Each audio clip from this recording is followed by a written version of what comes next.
জন্ম বঙ্গোপসাগরে, তারপর ধাপে ধাপে শক্তি বৃদ্ধি, তারপর ঝাঁপিয়ে পড়বে বাংলাদেশ ও পশ্চিমবঙ্গের উপকূলে। হ্যাঁ, বলছি রেমালের কথা। এক বিধ্বংসী রূপ নিয়ে বাংলাদেশ ও পশ্চিমবঙ্গের উপকূলে ঝাঁপিয়ে পড়বে আজ মধ্যরাতে। ঘন্টায় 110 থেকে 120 কিলোমিটার বেগে তাণ্ডব চালাবে রেমাল। বাংলাদেশের পরে সবচেয়ে বেশি ক্ষতিগ্রস্ত হবে সুন্দরবন অঞ্চল। আমফান ইয়াসের থেকেও শক্তিশালী হতে পারে এই ঘূর্ণিঝড়। ঘূর্ণিঝড় রেমালের নামকরণ করেছে ওমান, আরবিতে যার অর্থ বালি। ঘূর্ণিঝড়ের নামকরণ করার কারণ হলো মানুষ যাতে সচেতন হয় এবং ঝড়ের কথা মনে রাখতে পারে।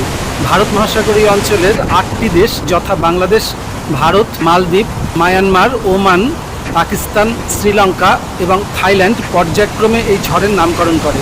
এ বিষয়ে একটি তালিকাও রয়েছে। রেমালের পরবর্তী ঝড়ের নাম আসনা, নাম দিয়েছে পাকিস্তান। আসনার পরবর্তী ঘূর্ণিঝড় ডানা, নাম দিয়েছে কাতার এবং তার পরবর্তী ঘূর্ণিঝড় শ্রীলঙ্কার দেওয়া নাম শক্তি।